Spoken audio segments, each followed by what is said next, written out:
Inilah Gorissa dan TV, membaca Indonesia dengan 3 metode. Metode pemikiran. Selamat pagi kepada pemirsa Gorissa dan TV di seluruh Indonesia. Gorissa dan TV membaca Indonesia dengan 3 metode pemikiran. Metode pemikiran kritis, metode pemikiran analitis, dan metode pemikiran reflektif.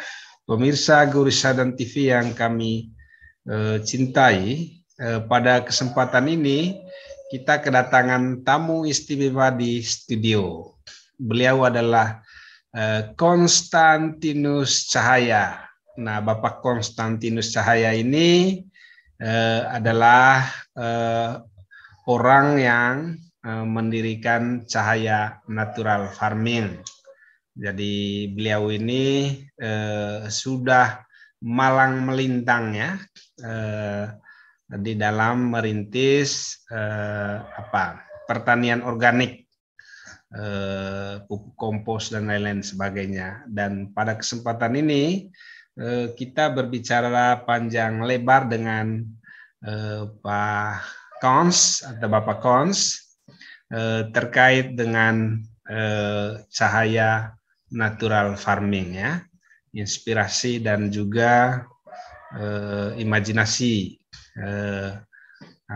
Cahaya Natural Farming untuk pembangunan bangsa ya, untuk pembangunan negara, atau untuk membuat petani-petani Indonesia itu tidak mengalami kesulitan terkait dengan kebutuhan terhadap pupuk ya. Apalagi pupuk kimia itu sangat terbatas, kemudian juga harganya sangat mahal, dan itu tentu saja merupakan sesuatu yang sulit ya bagi petani-petani di Indonesia yang kebanyakan mereka adalah petani petani subsisten ya, petani yang juga sangat tergantung ya kepada hasil-hasil pertanian, tetapi begitu hasil pertanian tidak memberikan harapan kepada mereka, maka kemudian mereka akan pindah ke model-model pertanian yang lain. Oke, untuk tidak berpanjang kata, saya memberikan kesempatan kepada Bapak Kons untuk cerita bagaimana sih Bapak Kons dulu mendirikan Cahaya Natural Farming itu, ceritanya gimana? Terima kasih Pak Goris yang telah mengundang saya untuk berdiskusi, berdialog tentang bagaimana awal ketika saya mendirikan Cahaya Natural Farming. Kebetulan saya sendiri namanya Konstantinus Cahaya, sehingga lebih mudah dikenal oleh masyarakat itu CNF-nya, Cahaya Natural Farming. Awalnya saya anggota Greennet dan Bioshare Internasional dan berbicara tentang organik. Lambat laun saya nemukan bahwa ternyata kunci keberhasilan pertanian itu terletak pada bagaimana menciptakan mikroorganisme bakteri atau mikroba yang sifatnya pengurai itu bisa mengolah sampah-sampah organik, tanaman-tanaman organik, sampah-sampah rumah tangga bisa diubah menjadi pupuk padat atau kompos. Awalnya seperti itu, saya mencoba membantu Dinas Pertanian, kemudian di backup oleh Dinas Perdagangan, Disperindak Provinsi DIY, kemudian selain itu juga Dinas Sosial, Dinas Lingkungan Hidup. Karena waktu itu saya selaku pekerja sosial masyarakat, PSM, di daerah Istimewa Yogyakarta, dan juga kategori teladan. Juga saya pencetus jam wajib belajar masyarakat di daerah Istimewa Yogyakarta, yang para teman-teman itu sudah banyak yang meninggal, tinggal saya dan 2 orang kawan yang masih hidup. Mengapa sistem mikroba yang saya pakai, yang notabene sebagai pengurai, bisa mengubah sampah-sampah organik, pupuk kandang yang belum diolah maksimal, pupuk kandang apa saja, bisa kita ubah dengan nutrisi pengganti urea kimia, TSP kimia, KCl kimia, dan kalsium kimia.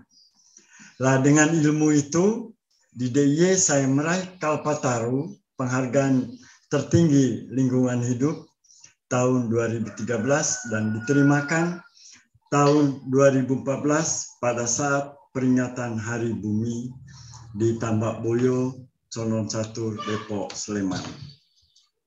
Berangkat dari penerimaan itu, saya semakin semangat karena temuan itu adalah hasil kreativitas pribadi saya setelah banyak ilmu pengetahuan yang saya dapat, baik dari Michael Commons Amerika dan Piton Payakum dari Thailand.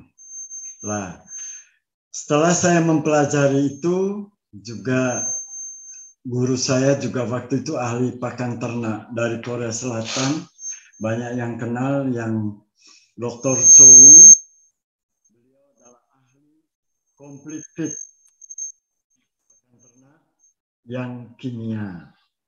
Tapi saya ubah semua itu menjadi bagaimana kalau saya menciptakan organik dengan bahan yang ada di sekitar tempat tinggal saya. Ternyata berbagai jenis biota laut atau ikan itu saya coba rekayasa. Ternyata semua ikan yang punggungnya hitam dan berlendir merupakan nitrogen yang paling tinggi kandungannya. Kemudian fosfor atau TSP itu ternyata lebih banyak dari tulang sapi. Nah itu juga kaliumnya atau KCl itu banyak dari batang tembakau dan juga dari tanaman brotowali, batangnya. Nah, dan yang keempat itu saya dapatkan dari kulit telur. Orang Jawa bilang cangkang telur. Ternyata dari bahan ini dapat banyak mengandung kalsium. Nah, mengenai kegunaan masing-masing berikut nanti saya terangkan. Mengapa 4 nutrisi saya sebut di sini N, P, K, dan Ca bisa memulihkan unsur hara bumi sehingga sangat digemari dan dibutuhkan oleh tanaman, ya, sehingga terpulih kembali unsur hara bumi. Caranya bahwa itu bisa saya gunakan dengan sistem fermentasi. Dengan fermentasi, maka di dalam bahan tersebut hidup mikroorganisme bakteri. Ada jutaan bakteri yang hidup di sana. Tentu bakteri yang hidup, bukan bakteri jahat. Jadi non-patogen. Nah, bahasa ilmiahnya patogen dan non-patogen. Lah, ketika selama ini bumi kita rusak akibat ulah manusia dengan pupuk-pupuk kimia yang tidak jelas komposisinya bersumber pada apa, dosisnya berapa untuk tanaman, dan hari ini saya bicara NPK itu sudah lari ke atmosfer. Mengapa demikian? Karena ketika orang menggunakan pupuk urea dengan sistem tebar di tengah siang bolong, maka uapannya lari ke atmosfer. Terus ampasnya itu yang ke padi. Pertanyaannya, apakah menyuburkan tanaman? Tidak. Karena tidak dibutuhkan oleh tanaman. Apalagi dosisnya serba tidak jelas. Saya berbicara di Gajah Mada menanyakan hal ini. Berapa Prof yang dibutuhkan untuk lahan 1000 meter? Berapa nitrogen yang dibutuhkan? lagi-lagi belum terjawab dengan secara maksimal. Dan pemirsa juga mengetahui bahwa nutrisi pengganti NPK-CA itu oleh ahli pakan ternak UGM, Profesor Dr. Jainal Abidin, mengatakan bahwa dalam nutrisi yang dibuat oleh Pak Cahaya Natural Farming itu mengandung probiotik dan prebiotik. Saya nambahkan, Prof, tidak hanya itu, gabungan dari probiotik dan prebiotik ada simbiotik. Cocok untuk peternakan. Apa saja? Karena dia dapat memperbaiki sistem pencernaan pada hewan ruminansia, pada unggas, pada ikan, dan unggas, dan semua binatang yang membutuhkan makanan dengan sistem campuran mikroorganisme bakteri tadi. Terus, dengan nutrisi NPK-CA, itu makronya. Masih ada mikronya, pemirsa. Orang tahu bahwa tanaman itu dia akan tumbuh ketika nitrogennya sesuai dengan kebutuhannya, karakter tanaman itu sendiri. Tapi seringkali selama ini tidak pernah memahami bahwa sistem menanam harus pelajari dulu ya karakternya seperti apa, usianya berapa, yang dibutuhkan berapa komposisinya. Nah, ketika itu tidak diketahui, maka dosis yang kita terapkan di dalam kebutuhan tanaman itu pasti serba tidak lengkap. Saya ambil contoh. Ketika seorang ibu mengalami masa ngidam, dia butuh yang kecut-kecut. Tanaman juga sama. Cabai misalnya. Ketika usia 28 hari, maka 2 minggu lagi dia akan memasuki masa ngidam. Nah, kalau masa ngidam, maka kita juga akan mengolah buah muda, tentu tidak perlu beli. Tinggal lihat aja yang pohon pepaya yang buahnya jatuh sendiri, terus saya olah, dibikin fermentasi, jadilah nutrisi buah muda. Nah, kalau sepanjang 2 minggu itu 2 kali semprotan, maka cabai itu terjawab apa yang keinginannya. Sehingga ketika dia keluar bunganya, tidak mudah diterpa angin. Alias orang Jawa bilang, tidak mudah jatuh atau gogrok. Nah, kalau buahnya maksimal, bunganya maksimal, otomatis buahnya nanti juga maksimal. Nah, para petani, peternak, selama ini ilmu yang didapat tidak pernah maksimal. Karena baik akademisi maupun dinas-dinas pertanian melalui ujung tombak PPL-nya, ternyata tidak maksimal penjelasannya di lapangan. Nah, karena itu ketika saya keliling Indonesia, sepanjang Sulawesi, mulai dari Pak Rudi hingga Mamasa, Pak Mario, dan seluruh NTT, kemudian Jawa Bali, termasuk Dr. Nugroho di Telatar Boyolali, Wonogiri Sragen, dan juga Jawa Tengah, juga Haji Muhammad Iqbal di Bogor, dan juga di Sukabumi, semuanya menunggu kehadiran saya. Dan ada beberapa menteri memang sudah mengundang saya untuk melatih bagaimana sistem pengolahan pertanian yang baik sesuai dengan karakter tanaman. Karena itu, dan mulai tahun ini, kita coba menghidupkan lagi sistem lumbung pangan yang dulu nenek moyang kita mulai kembangkan. Akan mulai dari Jogja nanti, habis lebaran ini, pasca lebaran ini, kita akan mengubah lagi bagaimana bumi itu dihormati. juga bibit-bibit itu dihormati. Ternyata dalam kitab suci lengkap, Al-Quran juga lengkap, dan semua kitab suci yang lain, juga dari nenek moyang kita itu ternyata kalau hama tanaman itu diusir dengan cara perlakuan sesuai dengan karakter budaya nenek moyang kita, niscaya tidak akan banyak hama yang datang. Contoh, padi, ketika hama bereng masuk, orang semprotnya jam 9, ya nggak ada gunanya para petani, karena bereng itu datang setengah 6 pagi.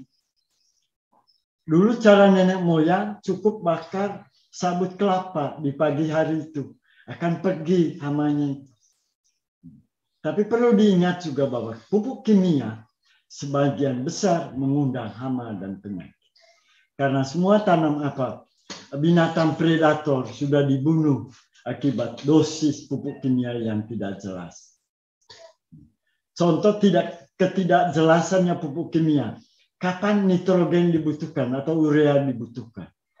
Masa dari awal tanaman hingga panen kok urea melulu?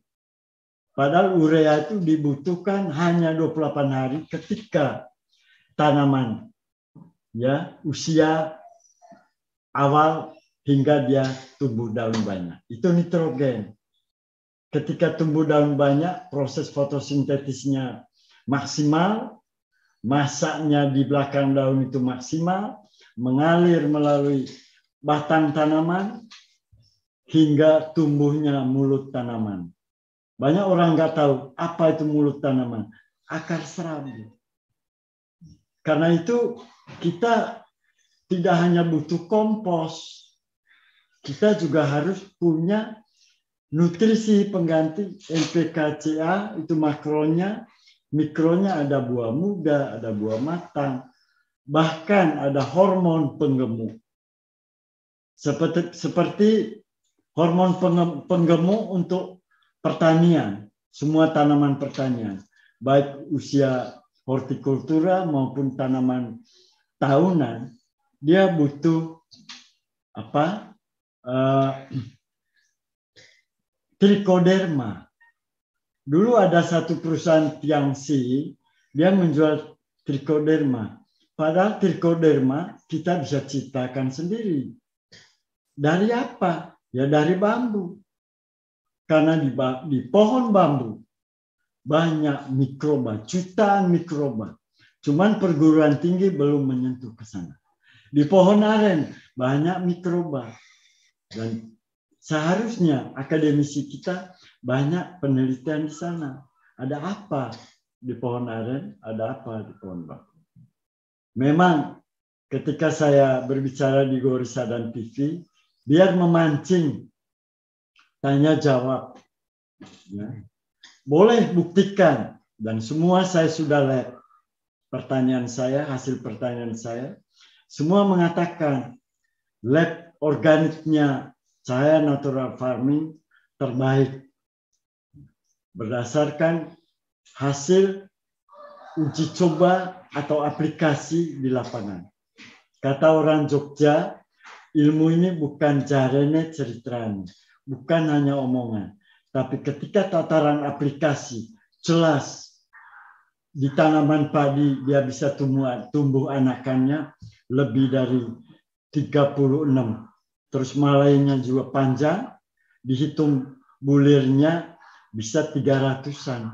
Batangnya lebih kuat ya, batang padi. Bulir padi. Mengapa itu? Karena makanan yang disuplai di lahan itu semprot nutrisi NPK-Ca tadi 7 hari setelah tanam sampai usia menjelang panen. Itu yang terjadi. Kapan fosfor dibutuhkan atau TSP? Ketika batang tanaman padi persiapan untuk keluar bunga dan buah itu harus dikuatkan. Karena itu ada TSP yang bahan bakunya dari tulang sapi. Kemudian dia juga butuh untuk kualitas buahnya. Ada kalium. Makanya dibutuhkan nutrisi dari batang tembakau atau brotowali. Ya. Kemudian bagaimana untuk menetralisir keadaan asam dalam tanah? Kita butuh kalsium. Sumbernya adalah dari bahan kulit telur atau cangkang telur. Karena itu di rumah saya isinya banyak kulit telur, banyak tulang sapi, dan saya tidak beli. Teman-teman para haji itu kalau setiap Idul Kurban mesti tulangnya, oh bawa ke Pak Kos saya, bawa ke Pak saya, biar bisa menjadi apa namanya itu pupuk pengganti urea kimia, TSP kimia, KCl kimia, dan kalsium kimia. Dan ini ilmu ini sudah meraih penghargaan Piala Kalpataru di daerah, mewakili daerah istimewa Yogyakarta. Semua dampingan saya mulai dari SD, mulai dari PAUD, TK, SD, SMP, SMA, pemuda, bahkan ibu-ibu PKK juara nasional. Apakah saya dibayar? Tidak. Karena misi utama saya sesuai dengan ensiklik Paus oleh Paus Yohanes Paulus II setahun setelah menjabat tahta suci, bahwa misinya adalah pulihkan ekologi bumi ini karena bumi ini telah dirusak oleh manusia. Padahal bumi telah diciptakan begitu indah dan baik oleh Allah. Bisa dibaca di kitab Kejadian setiap Sabtu Figili Paskah. Itulah misi saya, teman-teman petani dan peternak. Banyak pondok pesantren yang saya datangi, mereka semua antusias. Ya. Sampai hari ini negara baru 6 menteri ya yang melirik saya, itu pun sebatas pelatihan. Di bidang pembinaan napi juga Lapas Cebongan itu sudah terkenal hasil produksinya. SD Sungapan juga udah, ibu-ibu istri Bupati Marcel di ND itu juga sudah juara tingkat nasional. Kemudian Pak Rudi ya, tim Kefikepan Kuskupan Manado, juga ibu-ibu di Mamasa Sulawesi Barat sudah juara ya di tingkat nasional. Kemudian kelompok KWT di Boyolali di bawah pimpinan Haji Muhammad Kamin, Ketua Komisi B DPR di Jawa Tengah, itu juga KWT-nya juara tingkat nasional. Lah, Merican juga di Depok, Sleman, Duku Marje itu istrinya wah luar biasa, juga mewakili DIY untuk meraih calon peraih Kalpataru di hari-hari mendatang. Jadi Bapak Ibu sekalian, dengan nutrisi yang kita olah sendiri, saya buat sendiri, bisa mengubah, ya, bisa membantu petani untuk membuat sendiri pupuk komposnya. Ya, jelas pupuk kompos bahannya jelas pupuk kandang, tanah, dan hijau daun. Kemudian juga pengganti urea tadi cukup kita ambil ikan yang punggungnya hitam dan berlendir, dan paling mudah itu ikan lele itu. Kemudian tulang sapi, kemudian batang tembakau, kemudian kalau tidak ada batang tembakau, batang brotowali, kemudian cangkang telur. Difermentasi cukup 7 kali 24 jam dengan menggunakan gula dari pohon aren. Mengapa pakai gula? Karena gula aren mampu menyedot kandungan bahan yang mau kita olah menjadi mikroorganisme bakteri tadi. Dari situ saya tidak menafikan bahwa ilmu yang diajarkan di berbagai perguruan tinggi negeri di tanah air maupun swasta betul, cuma tidak bisa bahannya, mereka tidak bisa terbuka dengan petani. Ngapain sih kita harus tutup-tutupi? Petani itu butuh penjelasan yang maksimal. Mengapa tanaman ada hama? Loh, kalau dengan pupuk kimia ya mengundang hama. Kalau organik tidak. Terbukti ketahanan manusia di saat pandemi ini justru tidak akan terkena virus corona. Karena apa? Sehat. Karena itu Bapak Ibu, para pemirsa Goris Sadan TV, saya begitu bangga. Ternyata Pak Goris betul-betul motonya itu, saya sendiri juga tanpa sepengetahuan beliau, saya nikmati betul. Karena apa? Saya basicnya juga orang politik ya, yang tidak jelas. Ketika saya Profesor Zainal Abidin bertanya, Pak saya lulusan apa? AWW, apa itu? Akademi Wirawiri Orang Jawa bilang. Mungkin sekian ya Pak Goris ya. Saya siap melalui Pak Goris Sadan TV. Ini ada beberapa pertanyaan pemirsa Goris Sadan TV yang muncul ini.